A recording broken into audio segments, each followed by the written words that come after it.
من يهده الله فلا مضل له ومن يضلله فلا هادي له ونشهد أن لا إله إلا الله وحده لا شريك له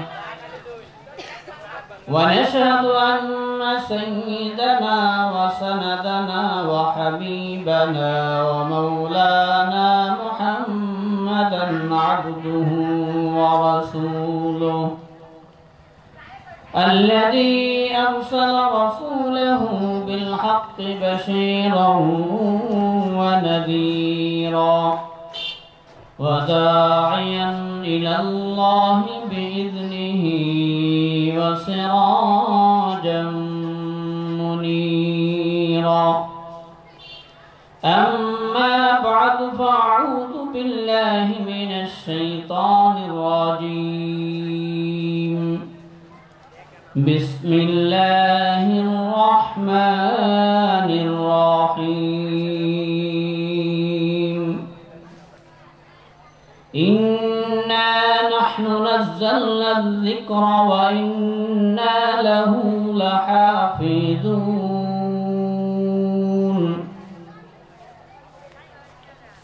وقال النبي صلى الله عليه وسلم ما تركت فيكم أمرين لن تضلوا ما تمسكتم بهما كتاب الله وسنة رسوله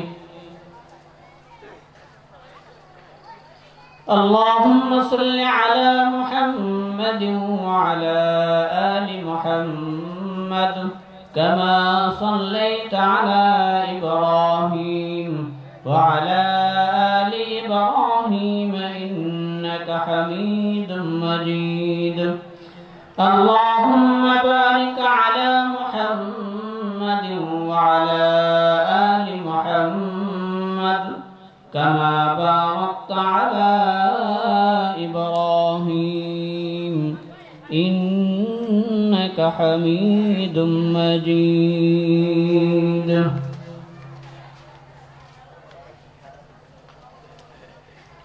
বেলাশিয়াপাড়া কেন্দ্রীয় জামি মসজিদ ও দারুস সালাম নুরানি হাফিজিয়া মাদ্রাসা এতিমখানার উদ্যোগে হাফেজ ছাত্রদের পাগড়ি প্রদান উপলক্ষে অষ্টম ওয়াজ ও দোয়ার মাহফিলের সম্মানিত সভাপতি ও বেরাদরান ইসলাম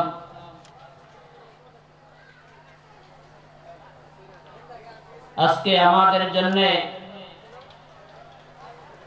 এই মাহফিল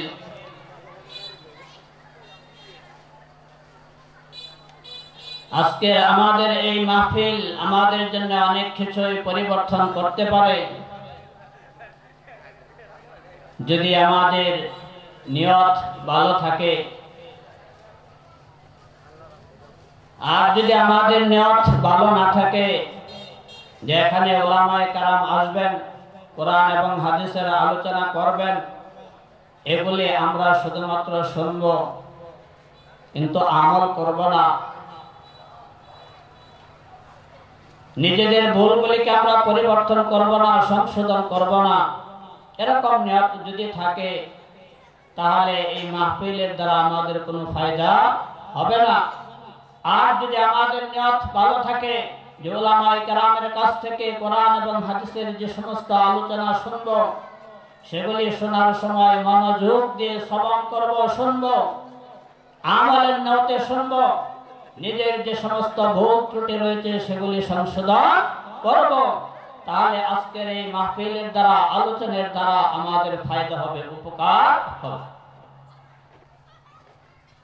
আল্লাহ রাব্বুল আলামিনের কাছে শুকরিয়া যে আল্লাহ তাআলা আমাদেরকে এমন তিনটা দামি জিনিস আল্লাহ তাআলা আমাদেরকে দান করেছেন যেগুলি আমরা কখনো আল্লাহ তাআলার কাছে আবেদন করে আনি নাই চাই নাই আল্লাহ তাআলা দয়া করে এমনিতেই আমাদেরকে দান করেছেন সুবহানাল্লাহ তিনটা দামি জিনিস কি আল্লাহ তাআলা এই পৃথিবীতে আসমান থেকে যত আসমানি কিতাব নাযিল করেছেন তার ভিতরে সর্বশ্রেষ্ঠ কিতাব হলো কোরআনে কারীম। কি? কোরআনে কারীম আসমানি কিতাব সমূহের ভিতরে সবচেয়ে সর্বশ্রেষ্ঠ কিতাব হলো কোরআনে কারীম। আল্লাহ তাআলার কাছে আমরা কখনো আবেদন করি নাই যে আল্লাহ আমাদেরকে এই দামি কিতাব দান করুন। আল্লাহ তাআলা এমনিতে আমাদেরকে এই দামি একটি কিতাব আল্লাহ তাআলা আমাদেরকে দান করেছেন। এজন্য বলি আলহামদুলিল্লাহ। এরপরে আল্লাহ তাআলা আমাদেরকে দামি একজন নবী দান করেছেন। আল্লাহ তাআলার পক্ষ থেকে যত নবী রাসূল প্রেরিত তার মধ্যে সর্বশ্রেষ্ঠ সর্বোত্তম নবী হলেন আমাদের নবী জনাব মুহাম্মদুর রাসূলুল্লাহ সাল্লাল্লাহু আলাইহি ওয়াসাল্লাম। আমরা এটা আবেদন করি নাই, আল্লাহ তাআলার কাছে চাই নাই যে আমাদেরকে দামি একজন নবী দিতে হবে, সর্বশ্রেষ্ঠ একজন নবী দিতে হবে। এরপর 3 নম্বর দামি জিনিস যেটা আল্লাহ তাআলা আমাদেরকে এমনি দিয়েছেন, চাই নাই, এরপর আল্লাহ তাআলা আমাদেরকে দিয়েছেন, সেটা হলো আল্লাহ তাআলা আমাদেরকে দামি একটা ধর্ম, আল্লাহ তাআলা আমাদেরকে ইসলাম ধর্ম দান করেছেন। পৃথিবীতে শত শত ধর্ম আছে, সমস্ত ধর্মের মধ্যে সর্বশ্রেষ্ঠ ধর্ম হলো দ্বীন ইসলাম।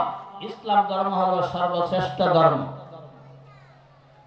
এই 3টা জিনিস দামি জিনিস আল্লাহ তাআলা আমাদেরকে এমনিতেই দান করেছেন। কোন একটা জিনিসের জন্য, দামি জিনিসের জন্য আমরা কখনো আল্লাহ তাআলার কাছে আবেদন করি নাই, এরপরে আল্লাহ তাআলা আমাদেরকে কি করেছেন? দান করেছেন। তার এই 3টা বিষয় আলোচনা অনেক লম্বা, তবে কোরআনে কারীম যে দামি একটা কিতাব, এই কিতাবের উপরে, কোরআনে কারীমের উপরে অল্প কয়েক মিনিট আপনাদের সামনে আলোচনা করব, আল্লাহ তাআলা যদি তৌফিক দান করেন। কোরআনে কারীম আল্লাহ তাআলা প্রসিদ্ধ যে সমস্ত কিতাব রয়েছে, তাওরাত, ইনজিল, জাবুর, এরপরে কোরআনে কারীম, এই 4টাকে বলা হয় কিতাব। এরপরেও আরো আসমানি অনেকগুলি কিতাব আছে যেগুলিকে সহিফা বলা হয়। আল্লাহ তাআলা আসমানি যে সমস্ত কিতাব নাযিল করেছেন তার মধ্যে সর্বশ্রেষ্ঠ কোরআনে কারীম হলো দামি একটা কিতাব। যে কিতাব আল্লাহ তাআলা নাযিল করার পরে এই পড়া কোরআনে কারীমের 30 পারা কোরআনে কারীমের শুরুর দিকে আল্লাহ তাআলা চ্যালেঞ্জ করে দিয়েছেন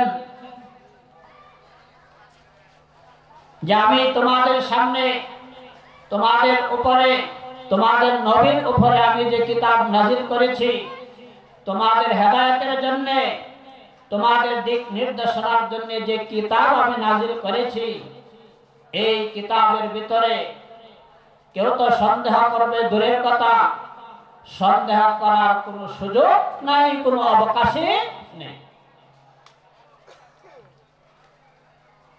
আপনারা দেখবেন পৃথিবীতে যত লেখকের বই আছে, সমস্ত লেখক একটা বই যখন লেখে, লেখার পরে বইয়ের শেষের দিকে গিয়ে লেখকের কাছ থেকে এটা প্রকাশ করে যে আমার এই বইয়ের ভিতরে যদি কারো কাছে কোনো ভুল ধরা পড়ে তাহলে জানাবেন, কৃতজ্ঞ থাকবো, এটা পরবর্তী সংস্কারে এটা সংশোধন করার চেষ্টা করব। কোন লেখক কোন বই লেখার পরে সে এটা চ্যালেঞ্জ করতে পারে না যে আমার এই লিখিত বইয়ের ভিতরে কোনো ধরনের ভুল নেই, এটা কোন লেখক চ্যালেঞ্জ করতে পারে না। কিন্তু আল্লাহ তাআলা আমাদের নবীর উপরে যে দামি কিতাব নাযিল করেছেন, যে কিতাব এর শুরুতে সূরা বাকারার শুরুর দিকে আল্লাহ তাআলা ঘোষণা দিয়ে দিয়েছেন যে এই কোরআনে কারিমের ভিতরে, এই কিতাবের ভিতরে কোনো ধরনের ভুল নেই, বরং কেউ এটা ভুল ধরতে পারবে না। যখন নাজিল হয়েছে তখনও ভুল ধরতে পারে নাই, এখনো কেউ পারবে না, কিয়ামত পর্যন্ত কেউ পারবে না। কোরআনে কারিমের ভিতরে কেউ একটা নুক্তাও কম বেশ করতে পারবে না, পরিবর্তন করতে পারবে না। এটা আল্লাহ তাআলার চ্যালেঞ্জ। আর এই কোরআনে কারিমের ভিতরে কোনো ধরনের ভুল নাই। আল্লাহ তাআলা কোরআনে কারিমের ভিতরে বলতেন, ওয়া ইন কুনতুম ফি রাইবিম মিম্মা নাযালনা আলা আবদিনা ফাতু বিসূরাতিন মিন মিসলিহি ওয়াদউ শুহাদাআকুম মিন দুনিল্লাহি ইন কুনতুম সাদিকিন।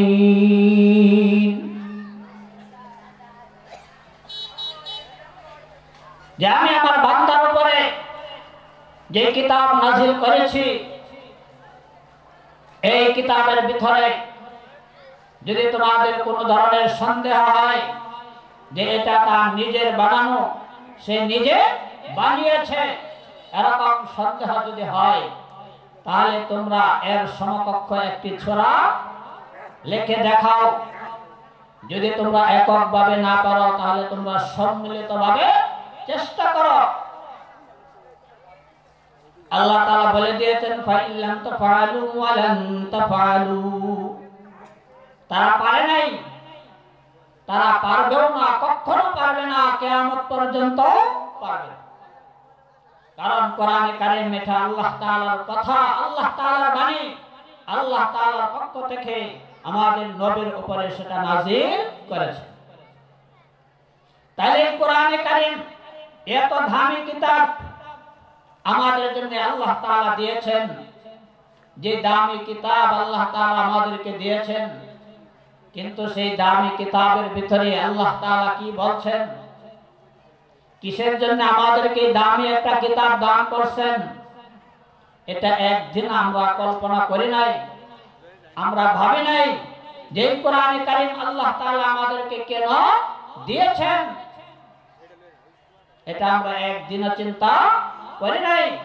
যদি আমরা চিন্তা করতাম যে কোরআনে কারীম আল্লাহ তাআলা আমাদের হেদায়েতের জন্য দিয়েছেন, আমাদের দুনিয়ার জীবন একেবারে ব্যক্তি জীবন থেকে নিয়ে পারিবারিক জীবন, সামাজিক জীবন, রাষ্ট্রীয় জীবন, আন্তর্জাতিক জীবন পর্যন্ত কিভাবে পরিচালনা করতে হবে, সব কিছুর দিক নির্দেশনা আল্লাহ তাআলা এই কোরআনে কারীমের ভিতরে দিয়ে দিয়েছে। কিন্তু আমরা সেটা যে দামি একটা কিতাব আল্লাহ তাআলা এমনিতে আমাদেরকে দান করছেন, আমাদের আবেদন ছাড়াই, চাওয়া ছাড়াই, সেটা আমরা একবার চিন্তা করি নাই। এই কোরআনে কারীম আল্লাহ তাআলা এমন একটি দামি কিতাব আমাদেরকে দান করছেন। এই দামি কিতাব থেকে যদি আমাদের মুখ ফিরিয়ে নেই, আমরা যদি দূরে থাকি, তাহলে আল্লাহ তাআলা আমাদের এই দুনিয়ার জীবনটাই সংকীর্ণ করে দিবেন। আখিরাতের জীবন তো সংকীর্ণ হবেই, বরং দুনিয়ার জীবনও আমাদেরকে আল্লাহ তাআলা সংকীর্ণ করে দিবেন। আল্লাহ তাআলা কোরআনে কারীমের ভিতরে বলতেন, ওয়ামান আ'রাদা আন যিকরি। আল্লাহ তাআলা বলেন, যে ব্যক্তি আমার জিকির থেকে, অর্থাৎ এই কোরআনে কারীম থেকে মুখ ফিরিয়ে নেবে, তার জীবনকে আমি সংকীর্ণ করে দেব। কি করে দেব? সংকীর্ণ করে দেব। এই সংকীর্ণ কিভাবে হবে এটা বুঝবেন। একজন মানুষ যখন তার সবকিছু ঠিক আছে, তার সম্পদের দিক দিয়ে কম নাই, তার শক্তির দিক থেকে কম নেই, তার ক্ষমতার দিকও সব ঠিক আছে, সব দিক তার ঠিক আছে, কিন্তু তার ভিতরে শান্তি নাই। কারণ সব দিক থেকে আল্লাহ তাআলা তাকে সংকীর্ণ করে দিবেন। তার অর্থ আছে, অর্থ উপার্জন ঠিক আছে, কিন্তু তার অর্থ এমন ভাবে খরচ হবে, তার আয়ের চেয়ে তার ব্যয়ের পরিমাণ বেড়ে যাবে। এরকম ভাবে তারপর জীবনের যা কিছু আছে সব কিছু আল্লাহ তাআলা সংকীর্ণ করে দেবেন যদি বান্দা কোরআনে কারীম থেকে মুখ ফিরিয়ে নেয়, আল্লাহর জিকির থেকে মুখ ফিরিয়ে নেয়, তাহলে আল্লাহ তাআলা বান্দার জীবনকে সংকীর্ণ করে দেবেন। বান্দা কোনো জায়গাতে শান্তি পাবে না, সব জায়গাতে সে অশান্তি বিরাজ করবে, অশান্তি অনুভব করবে, শান্তি পাবে না। এটাই হলো সংকীর্ণ করে দেওয়া জীবন। তাহলে এই কোরআনে কারীম আল্লাহ তাআলা আমাদেরকে এত দামি একটা কিতাব দান করছেন। এই দামি কিতাব আল্লাহ তাআলা কেন আমাদেরকে দান করছেন এটা আমরা একবারও চিন্তা করি নাই। যে এই কিতাব আল্লাহ তাআলা আমাদের হেদায়েতের জন্য দিয়েছেন, যে এই কিতাব আমরা পড়ব, সন্তানদেরকে পড়াইব এবং এটার ভিতরে আল্লাহ তাআলার যত বিধিবিধান আছে পালন করার, সেই সমস্ত বিধিবিধানগুলি পালন করব। আর যে সমস্ত বিষয়গুলি আল্লাহ তাআলা নিষেধ করে দিয়েছেন সেই সমস্ত বিষয়গুলি থেকে আমরা বিরত থাকব। এই বিষয়গুলি আমরা একবারও চিন্তা করি নাই, চিন্তা করি নাই। উলামায়ে কেরামের কাছ থেকে যখন এই বিষয়গুলি শুনি, শোনার পরে সেগুলিকে আমলে বাস্তবায়ন করতে হবে সেটা আমরা চিন্তা করি না, বরং শুনতে হয় এই জন্য শুনি, কিন্তু শোনার পরে সেগুলি আমাদের আমলের সাথে বাস্তবায়ন করতে হবে। আমাদের ব্যক্তি জীবনে, আমার পারিবারিক জীবনে, আমার সামাজিক জীবনে, আমার রাষ্ট্রীয় জীবনে এগুলিকে বাস্তবতার সাথে মিলাইতে হবে। এটা আমরা একবারও ভাবি না, কল্পনা করি। তাহলে আল্লাহ তাআলা আমাদেরকে যে দামি কিতাব দান করছেন এটার শুকরিয়া আদায় হবে না কেন? আল্লাহ তাআলা আমাদেরকে এমন দামি কিতাব দিয়েছেন। আল্লাহ তাআলা এই কোরআনে কারীম ছাড়া যত আসমানি কিতাব নাযিল করেছেন, আসমানি কিতাব সমূহের যে সমস্ত মুজিজা ছিল, নবীদের যে সমস্ত মুজিজা ছিল, সেগুলি নবীরা দুনিয়া থেকে বিদায় নেওয়ার সাথে সাথে তাদের মুজিজা সেই কিতাবও কি হয়েছে, শেষ হয়ে গিয়েছে। কিন্তু আমাদের এই দামি কিতাব আল্লাহ নবী সাল্লাল্লাহু আলাইহি সাল্লামের উপরে নাযিল হয়েছে। আল্লাহ নবী সাল্লাল্লাহু আলাইহি সাল্লাম এই দুনিয়া থেকে বিদায় নিয়েছেন, কিন্তু কিতাব থেকে রয়েছে। এমনকি এর যে বিধিবিধানগুলি আছে এগুলি এখন নয়, বরং কিয়ামত পর্যন্ত বহাল থাকবে। এটাই কোরআনে কারীমের মুজিজা, যে কোরআনে কারীম যার উপরে নাযিল হয়েছে, যে নবীর উপর নাযিল হয়েছে, সেই নবী না থাকার পরে এই কোরআনে কারীম এখনো আছে, কিয়ামত পর্যন্ত থাকবে। কিন্তু কোরআনে কারীমের যত বিধিবিধান আছে সেগুলি যে পালন করতে হবে আমরা একবারও চিন্তা করি নাই। কারণ কোরআনে কারীমের ভিতরে আল্লাহ তাআলা অসংখ্য ফরজ বিধান নাযিল করেছেন। যেরকম সালাত ফরজ, এটাও আল্লাহ তাআলা কোরআনে বলেছেন। যাকাত, সম্পদ থাকলে সম্পদের যাকাত দিতে হবে, এটাও আল্লাহ তাআলা কোরআনে কারীমের ভিতরে বলেছেন। সম্পদ থাকলে হজ করতে হবে, কোরআনে কারীমের ভিতরে আল্লাহ তাআলা বলেন। এবং সম্পদ যদি কারো থাকে আর মৃত্যুবরণ করে, মৃত্যুবরণ করার পরে তার যে পরিত্যক্ত সম্পত্তি থাকবে সেই সম্পত্তির ভিতরে তার যে সমস্ত সন্তানাদি থাকবে, ছেলে মেয়ে, তারা সমানভাবে কোরআনের দিক নির্দেশনা অনুযায়ী বন্টন করতে হবে। এই সমস্ত নীতিমালাগুলি কোরআনে কারীমে এমনিতে রয়ে গেল। কিন্তু আমাদের দুনিয়ার জীবন 70-80 বছরের জিন্দেগি আমরা শুধুমাত্র শুনলাম উলামায়ে কেরামের কাছ থেকে যে কোরআনে কারীমের এই বিধান, কিন্তু আমরা বাস্তবতার সাথে একটাও কেউ মিল করি না। আজকে আপনি আমি নামাজ পড়তেছি, কিন্তু সম্পদের সঠিক বন্টন আপনি আমি করতেছি না। আমার 3 সন্তান আছে, ছেলেদের মধ্যে আমার সম্পদ বন্টনের পার্থক্য হয়ে যাচ্ছে, মেয়েদের কত দিচ্ছেই না। এই সমস্ত হুকুম কাজগুলি যখন আমরা করতেছি তখন এইগুলি করার কারণে আমাদের নামাজের দ্বারা কোনো ফায়দা হবে না। কারণ ফরজ হুকুম, জরুরি বিষয়গুলি আপনি মানছি না, কারণ এগুলি হলো আল্লাহ তাআলার দেওয়া বিধিবিধান। শুধু নামাজ পড়লাম, আল্লাহর হুকুম মানলাম, কিন্তু সম্পত্তি বন্টন করার ক্ষেত্রেও তো আল্লাহ তাআলার হুকুম, সেগুলোর ক্ষেত্রেও আমাকে ইনসাফ করতে হবে। যদি আমি ইনসাফ না করে তাহলে আল্লাহ তাআলার কাছে আমাকে ধরা পড়তে হবে। তাহলে কোরআনে কারীম দামি একটা কিতাব আল্লাহ তাআলা আমাদেরকে দান করছেন। এর যে বিষয়গুলো আছে, বিধিবিধানগুলো আছে, সেগুলি অবশ্যই আমাদেরকে মানতে হবে, যেগুলি মানার সেগুলি আমাদেরকে মানতে হবে, আর যেগুলিকে বর্জন করার সেগুলি থেকে আমাদেরকে বিরত থাকতে হবে। এজন্য আল্লাহ তাআলা কোরআনে কারীম সূরা হিজরের 9 নম্বর আয়াতের ভিতরে বলছেন যে এই কোরআনে কারীম আল্লাহ তাআলা নাযিল করেছেন, কিন্তু এই কোরআনে কারীম আল্লাহ তাআলাই সংরক্ষণ করবেন। কোরআনে কারীম আল্লাহ তাআলাই সংরক্ষণ করবেন।